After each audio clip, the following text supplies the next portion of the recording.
You're juggling a skincare line, cannabis business. Of course, you're a busy mom, a wife, and recently it was announced your appointment as the general partner of Alta 2. Yes, ma'am.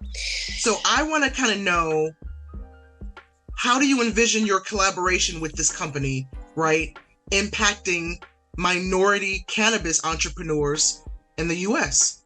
Oh, no, thank you. That's a great question. And yes, I think all of the things I'm doing kind of speak to one another. Alta Fund is a financial fund, so it's real estate specific. Alta Fund 2, and we just closed Fund 1 at $80 million. And, so we started Fund 2 because of Fund 1 was so successful. What we find is, and I think this speaks to almost any industry abroad, is that financing is really hard, and financing for women is even harder. Then you add on minority women, then your percentages goes down even more. So I find, myself being in a very impactful position. Being a general partner at Alta Fund is going to allow me to help those and guide those, inspire those, who are interested in getting not only in the cannabis space, but just being an entrepreneur. That's as like, that's not an easy feat, and it costs a lot. Women receive less than 2% of all, finances and VCs raised. Less than 2%. Like, how do we function, right? Which is crazy, because women-led businesses actually have a higher, traditionally have a higher rate of return and success than, men-led businesses. So I just think it's time for someone in my position to really uplift and again, encourage those. Yeah, I mean, clearly being a leader and being a female leader in the cannabis industry, clearly comes or involves breaking barriers, challenging Absolutely. stigmas, right? So how do you approach this aspect of your work? How do you approach breaking barriers, breaking stereotypes as a woman representing in this space? It's not easy. Just being a woman in general is not easy. We are historically, looked at as less. And so you have to immediately combat that. I've led full presentations, literally the one standing there going through this, doing the whole thing. And afterward, whomever we're presenting to has literally asked my business partner, who's a man, all of the questions. And I'm like, did I not just hello? That was me talking, right? Like, I said all of those things. Okay. So it's, what I appreciate and what I would suggest to anybody wanting to break those barriers is really having a support team. Because I really give kudos and thanks to my partners as well, like those surrounding me, because it's a very man driven industry. But they'll look to me and go, look, you're asking the wrong person. Like, Gloria just gave the presentation. You know what I mean? It's probably best that you address her when asking for the financials or this or that. And it's tough, because I think as a woman, our natural want to protect ourselves is to be kind of get a little, angry, or irritated. And then of course we get the labels. So, we're emotional, we're aggressive, we're this direct, we're, we're all the things. And so, I think you genuinely have to believe in yourself. You have to believe in what it is that you're preaching or practicing or, doing. And I think through that, it'll hopefully naturally, kind of present itself. But those barriers are not easy. And you find yourself having to face different, encounters in different circumstances. Not everything deserves a battle. Some barriers are there. Sometimes you have to recognize a barrier as a blessing and go, okay, you know what? He is just not opening this door for me. Let me go on ahead and try this other one, So you do have to be a little patient to understand, the obstacles in this kind of, in this journey. Absolutely. So then on that note, I'm curious, what inspired your journey into the cannabis space? Now, I know here, and you can correct me if I'm wrong. So are my notes right that for the past decade, you have led the Relentless brand? Am I right there? Yes, and ma'am. For our readers who don't know, Relentless brand is a full service brand and management cannabis agency. Mm-hmm. And you have partnerships with several celebrities. So I want to know, it's going to be a two-part question. So the first part is, what motivated this journey? I mean, were you a fan of the herbs before you got involved into the business aspect? Because I interview a lot of folks in the space, and that's oftentimes where it begins. They were fans of smoking. They partook at one stage in their life, or had friends and family. Perhaps loved ones were ailing, and they had medical marijuana usage. So what was your motivation to navigate this space? Absolutely. It was actually the second one. Although I do consume occasionally, I'm more of like what we call like a sleepy time consumer. If like you go through a week or 2 weeks and you're like, I just need some sleep. That's when I normally will end up like consuming some sort of like indica edible. But I got into cannabis specifically because of my mom, who's a breast cancer survivor. And the first time she went through all the chemo, all the radiation, but the second time it came back, she was tapped out. She couldn't, her body wouldn't allow her to take in any more radiation or chemo. And so it was essentially like experiment or quit. And, I know one thing I know about my mom is she's not a quitter. So, we tried all these different, alternative medicine at the time. And we found what I think was a huge contributor to her healing process and journey. And then from there, I was like, to your point, I have brothers and family members that certainly, partook and are consistent consumers. And so I was just like, but there's something here. I knew people who grew, and then 10 years ago, definitely like grew in their garage and did a thing. But, it was starting to kind of blossom a little bit. And so I was like, you know what, like, there's something here. This industry is kind of booming. I was like, let me get in front of this wave a little bit. But 10 years ago, my goodness, I was, what we call a traditional involver. So that is like, all the nitty gritty parts of the industry that you hear about and maybe see. That was what it was 10 years ago, so it's really cool to see the progress of the industry itself too, the growth.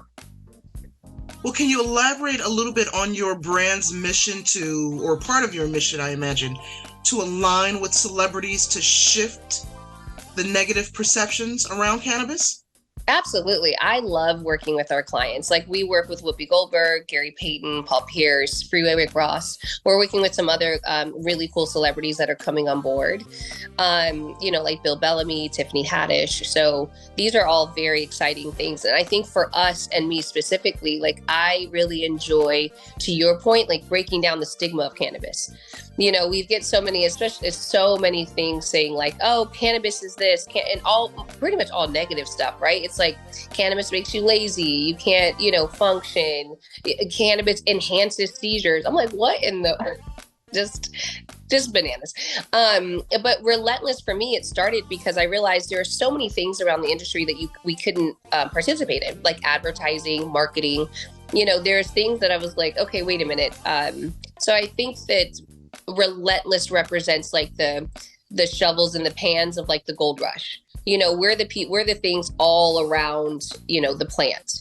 Although we have licenses that hold cultivation and manufacturing, our main, service is management, brand development, brand identity, under clothing line, merchandise, identifying and developing and curating special events, and not like the on the couch, pass the popcorn type of event, more like these elevated events. We have golf tournaments, we have galas, we have, really big, like really nice dinners.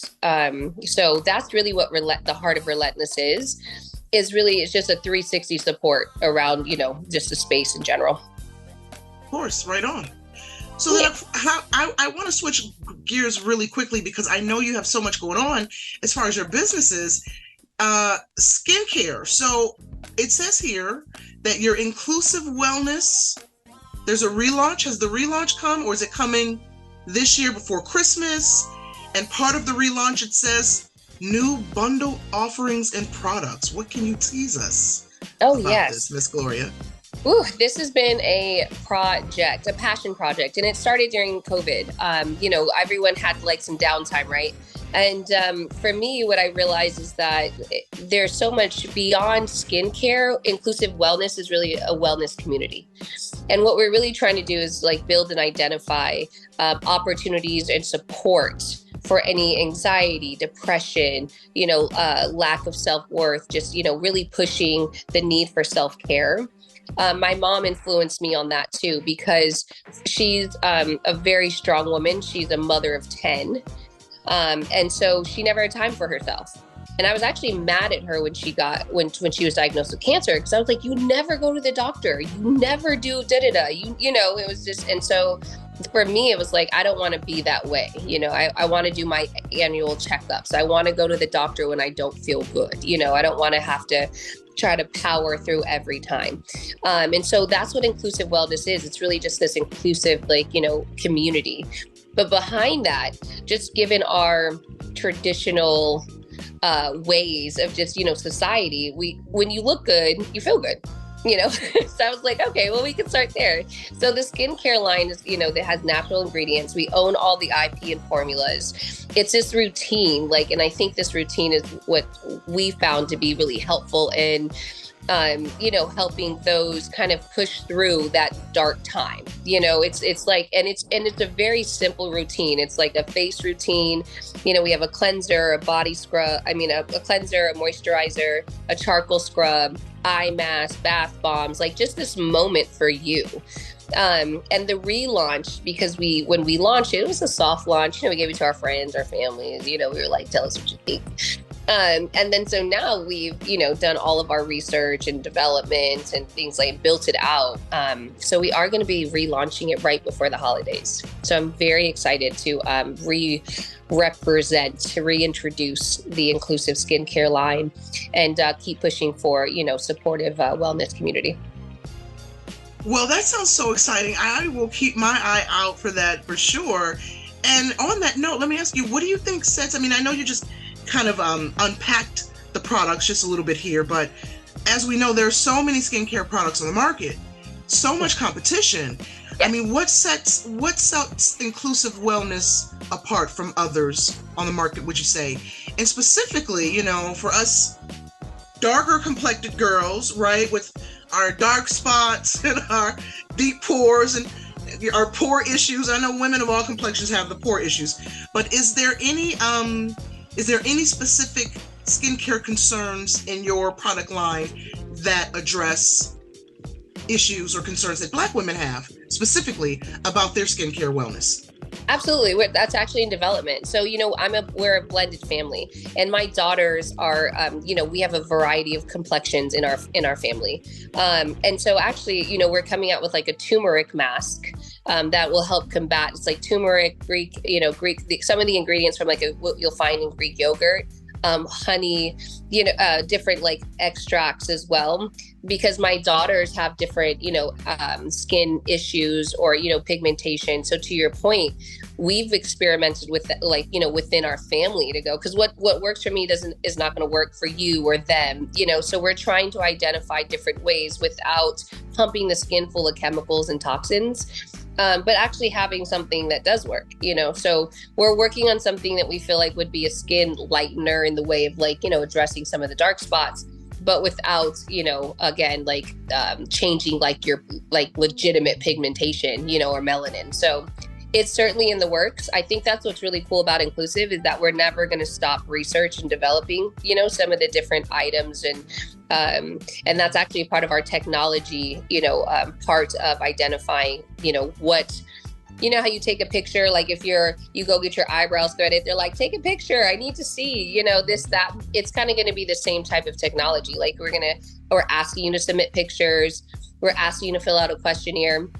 And at first I think people are like, oh my gosh, it's so much work. And I'm like, but do you, you know, in order to have something that's more custom to you, like, you know, you may have to spend 5 minutes answering questions, you know, because you never know, this could be a life changing for you. And it's specific to, you know, some of your, that's another thing too, logistically, you know, if you live in Atlanta, your skin's going to be different than my skin if I'm in California, you know, so I need to know that. So those are some of the things that I'm excited about, the development of inclusive, you know, wellness as well.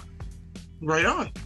And so as we wrap, let me ask you this, Miss Gloria, how do you navigate, you know, the unique challenges and opportunities that come with being a female entrepreneur, right? While also managing your responsibilities as a wife, as a mom. How do you wear all these hats? How do you manage it all and stay sane? Woo! I don't think staying sane that's you know, subjective.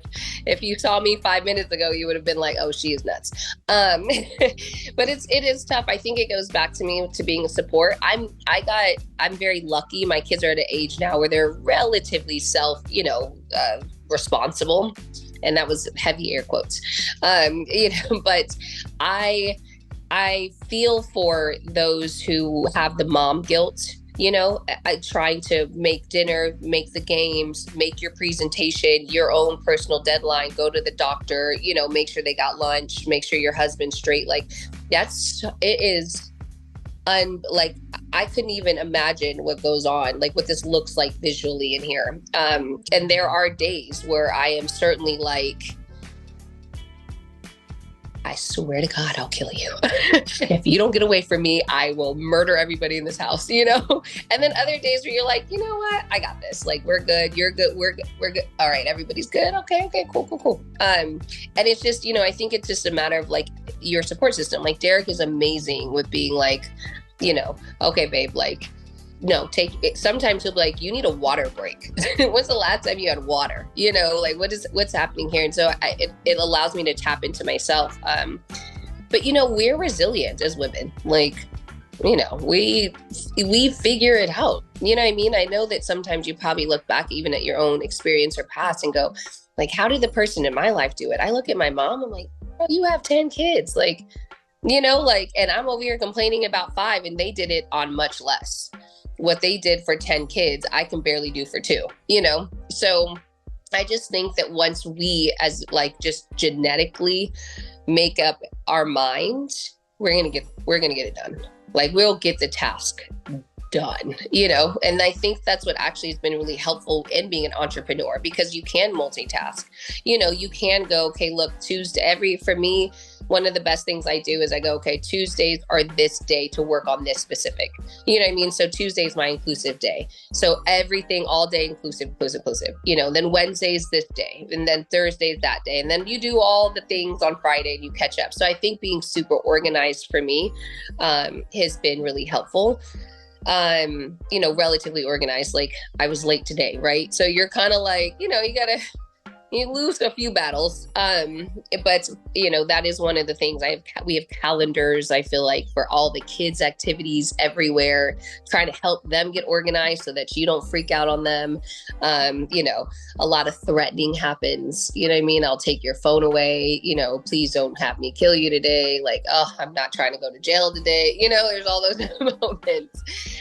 So there are those moments, and I'm very candid about those moments because I don't like that some people make it seem like it's just a breeze. And I'm like, no, not on my social media, you know, if people ask, I'm like, no, today was actually hard. Like, you know, I've, you know, you might catch me in the corner crying, you know what I mean? Like, and those are real moments that I don't think enough people like really kind of, you know, speak to. But it is, wearing multiple hats is no different than being an entrepreneur. Some days I'm the janitor, other days I'm the CEO, you know? So you just kind of do what you got to do.